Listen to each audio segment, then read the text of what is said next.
did a lot of the work on this. That's really good. It's a lot of fun when they.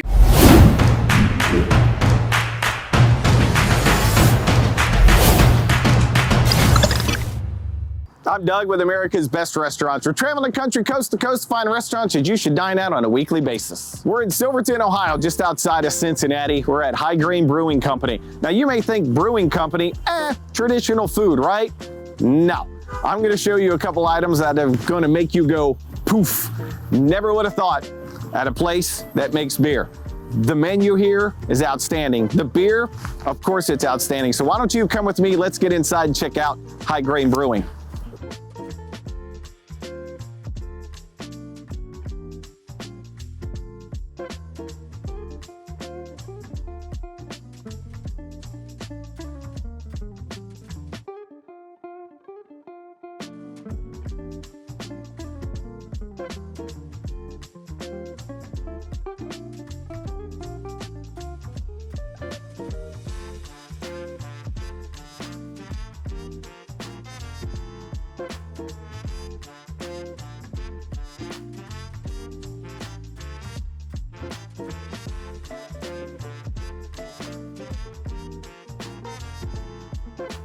All right, we're back, we're inside. I said 3 items outside. We have 3 food items, 3 beverages of choice. We have Christian, we have Matt. So let's get into it. So Christian, you're the head chef? Yeah. Matt is co-founder and brewmeister. He's in charge of these, so we're gonna get to him in just a second. Item number 1, plate number 1, what are we looking at? So this is a hop cakes. So it's kind of like a play on crab cakes. We do it with heart of palm and chickpeas, and we bind it with TVP, which is textured vegetable protein.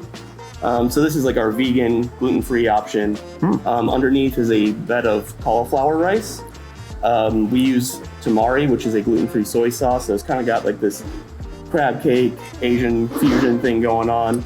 The sauce on there is Yum Yum sauce, which is made with vegan mayonnaise, sesame oil, sugar, and tomato paste. So this is basically kind of like our thing of like, all right, we know a lot of people have dietary restrictions, so this kind of covers every base.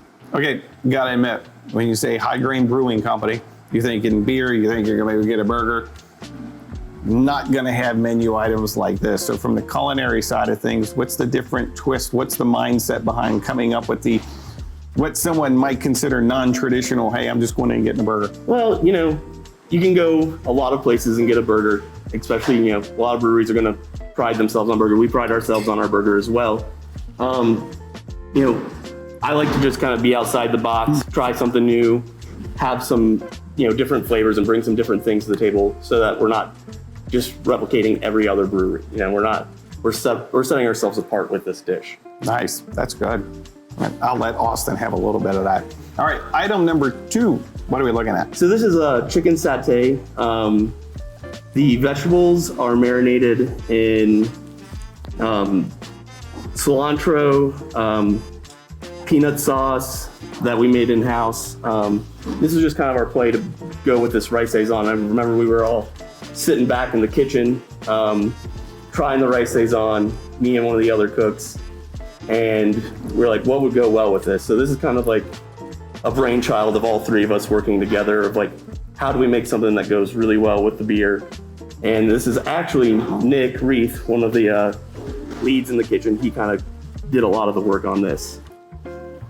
That's really good. It's a lot of fun when they can take some of our beers that we produce here and integrate it into some of the creations that they do. In addition to the beers, also using the chicken from local farms. Gorman Farm is this chicken, but also Christian letting some of the head guys in the kitchen spearhead some of the recipes. It's a lot of fun to just get a lot of involvement from all of our entire team. Yeah, and if I'm not mistaken, he did use rice saison in the marinade as well. So, it's one thing to pair stuff with beer. I love just putting beer in whatever I can put beer into.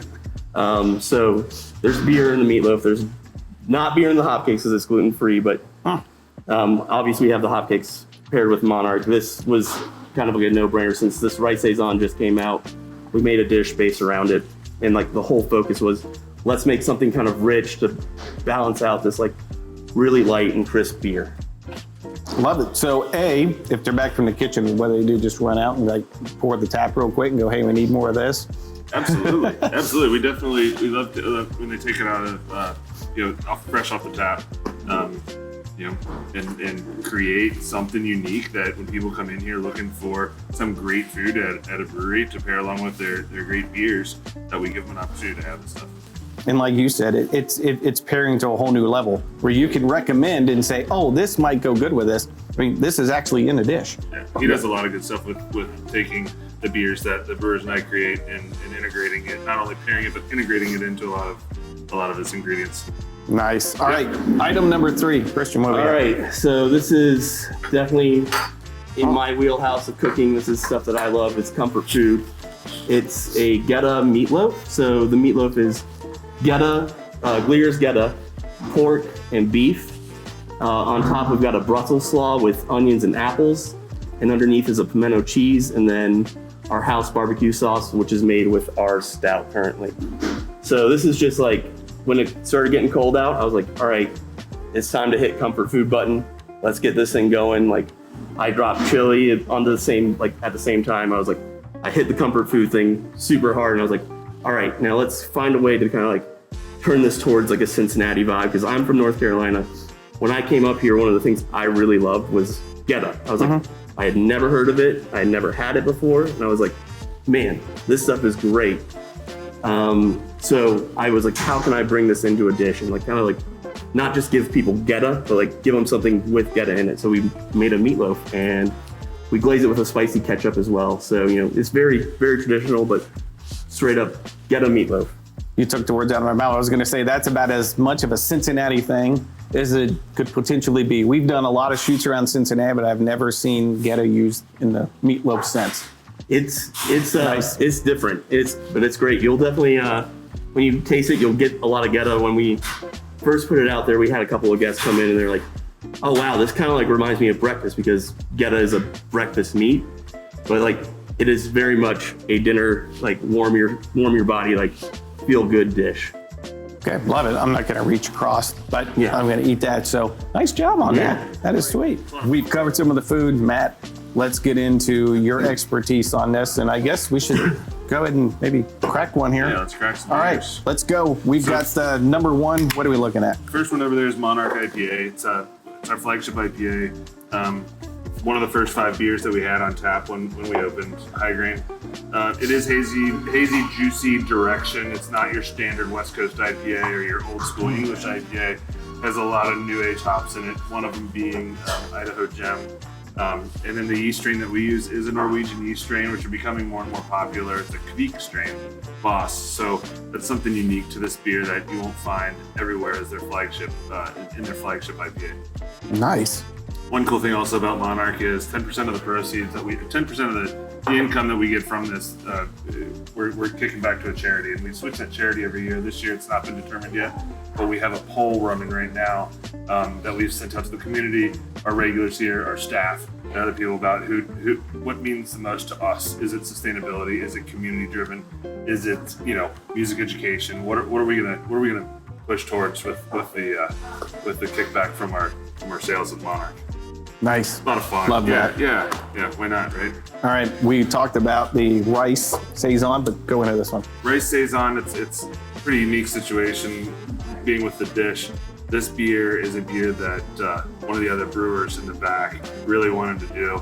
I supported it. I've had rice saisons around the country, but he really wanted to make a Belgian beer with a little bit of an American hop note to it. So there are a decent amount of citrus hops in there.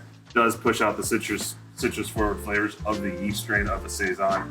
And the rice in it only contributes to the body of it, the crispness of it. That's it. There's no true flavor coming out of the rice into the beer. Beautiful. Fun, easy drinking beer. Again, a little bit spicy from the phenolics from the yeast strain, citrusness from the notes that pair well with the heaviness and the light spiciness of the food dish. So, being that it's the brainchild of both of our number ones behind us, is pretty cool. Pretty cool. Fell in our laps that way. There's so much that goes into it. Yeah, it's a lot. Yeah, for sure. Beautiful. All right, last one that we're profiling here. Obviously, you have a lot more of the Pilsner. Yeah. Again, our number one lager, year-round lager. We do have a rotating lager series as well that we do, but this one we decided is our best seller and what people really want year-round in a beer. It's our craft Pilsner. You know, it's neither German nor Czech nor American Pils. It's kind of a hybrid. All German malts. A couple Czech hops in there, a little bit of Saaz, a couple German hops, Technic hops. Comes in around 5%, and it's just an easy, clear, yellow craft Pilsner. Pairs well with a nice hearty meatloaf sandwich.